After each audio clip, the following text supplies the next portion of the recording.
warga masyarakat di Medion anggere jam 12 awan ceklik ngoten nyetel TV banjur gelombange dipaske Sakti TV mesti teng mriku wayangan limbukan utawa gara-gara dalange sinten Bapak Ibu nggih kula sak kanca Madangkara matur nuwun katresnanipun menika Mbak Lia Sundari ingkang miten saking Sragen angka kalih menika Mbak Tri Hastuti Retnawati ingkang miten saking Ngawi kalajengaken menika Ibu Sukesi Rahayu sarjana seni magister seni menika gawan kotak mboke truk kecuk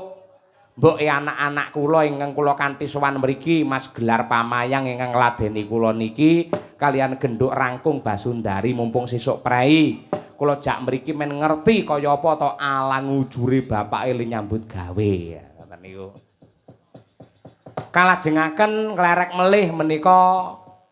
Mbak Okvalica nggih made in saking Surabaya ning gandeng menika kegiatanipun utawi aktivitasipun menika berkesenian kathah-kathahipun mapan wonten ing Surakarta mila nggih ngekos utawi tinggal sementara mapan wonten ing Solo. Nah menika niki kalih mboke niku pun dititipke Bu Kesi mangsa berdua. Mbak Kesi iki anakku Okva iki piye le mung glowentah jakan wayangan apa piye ngono nggih nyatanipun nggih kula jak ning kala mangsa nggih mboten saged mung nyatane sakniki ingkang membidik Okva Likam menika kathah sanget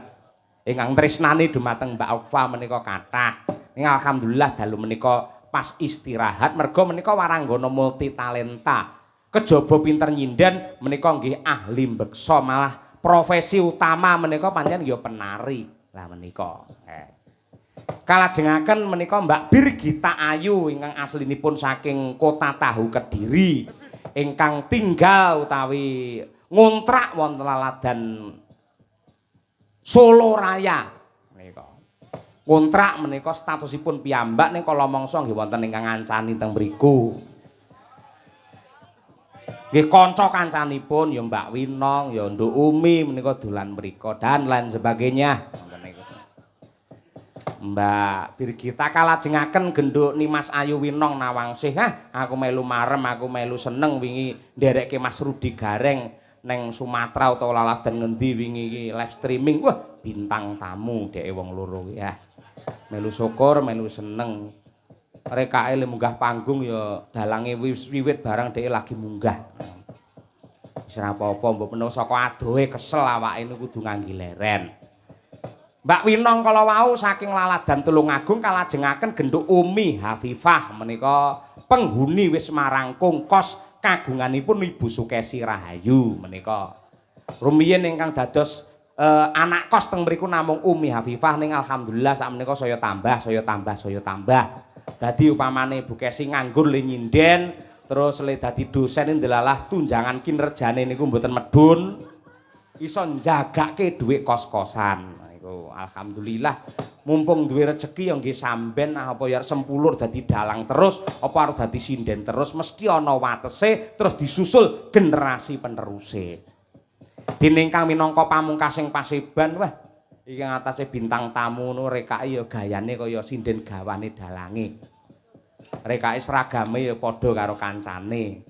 jane yen genduk niken pun kula bebas wis to nduk bebas nggih seragam apa wae ning dheweke le kandha niku mboten pede yen mboten seragam padha kalih kancane. Niku janjane mung nyeneng-nyenengke Bu Kesi, gawe mareme wong tuwa, gawe senenge kula. Men dianggep iki lho bener-bener iki bocah Madangkara, iki lho anake Bu Kesi Rahayu. Mula le dandan, le nganggo seragam padake karo kanca kancane.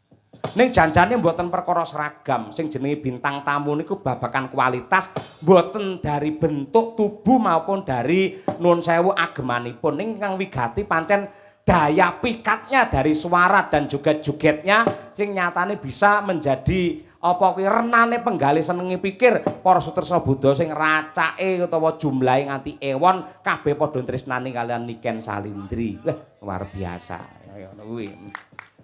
Bocah sik semono parandene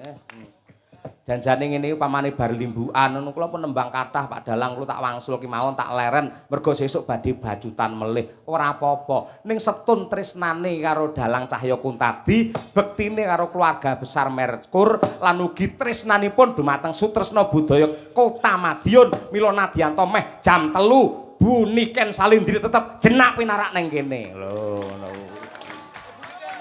Bu Niken kalane dadi ibu kok ya nggih. Sik ben leren dhisik.